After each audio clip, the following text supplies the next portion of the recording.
Dalam nama Bapa, Putra, dan Roh Kudus. Amin. Ibu Bapak, saudari-saudari yang terkasih, salam bantul kasih, berkah dalam. Kembali kita berjumpa dalam renungan harian Jumat 24 April 2020. Kita akan mengambil dari Injil Yohanes bab 6 ayat 1 sampai 15. Pada waktu itu Yesus berangkat ke seberang danau Galilea, yaitu danau Tiberias. Orang banyak berbondong-bondong mengikuti dia, karena mereka melihat mujizat-mujizat penyembuhan yang diadakannya terhadap orang-orang sakit. Yesus naik ke atas gunung dan duduk di situ dengan murid-muridnya. Ketika itu Paskah, hari raya orang Yahudi, sudah dekat. Ketika Yesus memandang sekelilingnya dan melihat bahwa orang banyak berbondong-bondong datang kepadanya, berkatalah ia kepada Filipus, "Di manakah kita akan membeli roti sehingga mereka ini dapat makan?" Hal itu dikatakannya untuk mencobai dia, sebab ia sendiri tahu apa yang hendak dilakukannya. Jawab Filipus kepadanya, "Roti seharga 200 dinar tidak akan cukup untuk mereka ini. Sekalipun masing-masing mendapat sepotong kecil saja." Seorang dari murid-muridnya, yaitu Andreas, saudara Simon Petrus, berkata kepadanya, "Di sini ada seorang anak yang membawa 5 roti jelai dan mempunyai 2 ikan. Tetapi apakah artinya itu untuk orang sebanyak ini?" Kata Yesus, "Suruhlah orang-orang itu duduk." Adapun di tempat itu banyak rumput, maka duduklah orang-orang itu, kira-kira 5.000 laki-laki banyaknya. Lalu Yesus mengambil roti itu, mengucap syukur, dan membagi-bagikannya kepada mereka yang duduk di situ. Demikian juga dibuatnya dengan ikan-ikan itu, sebanyak yang mereka kehendaki. Dan setelah mereka kenyang, ia berkata kepada murid-muridnya, "Kumpulkanlah potongan-potongan yang lebih, supaya tidak ada yang terbuang." Maka mereka pun mengumpulkannya dan mengisi 12 bakul penuh dengan potongan-potongan dari kelima roti jelai yang lebih setelah orang makan. Ketika orang-orang itu melihat mujizat yang telah diadakan Yesus, mereka berkata, "Dia ini benar-benar nabi yang akan datang ke dalam dunia."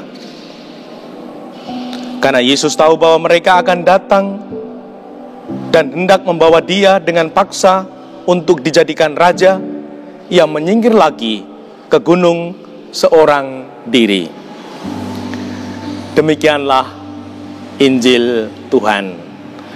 Terpujilah Kristus. Saudari-saudaraku yang terkasih, Tuhan membuat mujizat penggandaan roti. Kita yang berkali-kali mendengarkan sabda ini, apa yang bisa kita renungkan? Apa yang bisa menjadi kekuatan kita menjalani hidup, terutama dalam kehidupan bersama keluarga, lingkungan, masyarakat, dan gereja? Saudari-saudaraku yang terkasih, segala sesuatu ada ilmunya. Ada murbaut. Orang harus tahu mau diputar ke kanan atau harus diputar ke kiri. Kalau keliru memutar, tidak jadi. Itu hal paling sederhana. Mukjizat juga ada rumusnya, ada ilmunya. Mari kita belajar dari Injil yang baru saja kita dengarkan. Tuhan menyampaikan, Tuhan meyakinkan kepada kita bahwa ada rumus mukjizat. Yang pertama, Tuhan Yesus mengambil roti yang ada itu. Setelah itu yang kedua, dia mengucap syukur. Dan yang ketiga, membagi-bagi roti itu. Inilah rumus mukjizat. Dalam keluarga kita mendapatkan gaji. Ayo, ibu bapak yang dapat gaji, apakah gaji itu diambil? Disyukuri,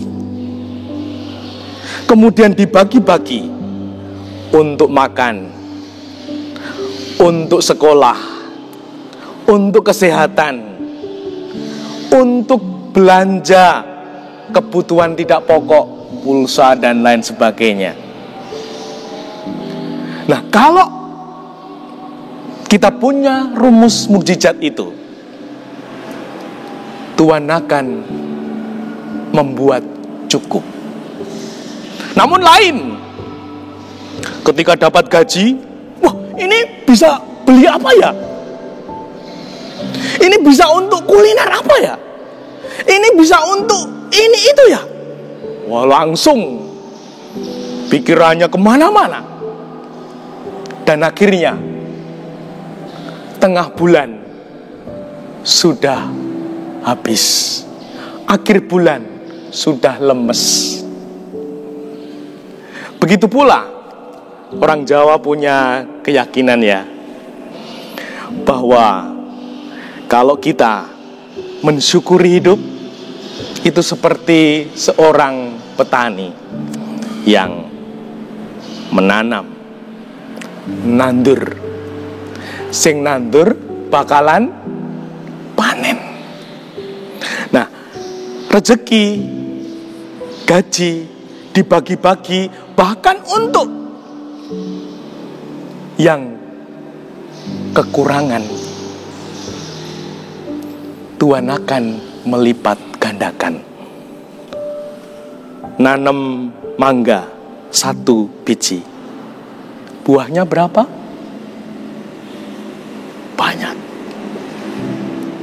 Nanam kebaikan di sekitar kita, tetangga kita, kebaikan itu juga akan berbuah, berlipat ganda.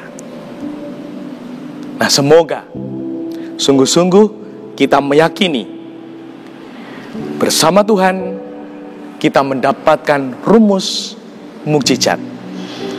Jangan sampai orang nandur ning pengen ngunduh, jenenge apa? Maling. Nah, ndak ada toh ibu bapak yang punya mentalitas maling. Nah, semoga kita sungguh mewujudkan rumus mukjizat sehingga hidup kita berlipat. Dimuliakanlah Tuhan kini dan sepanjang masa. Salam Bantul Kasih, berkah dalam. Dalam nama Bapa, Putra, dan Roh Kudus. Amin.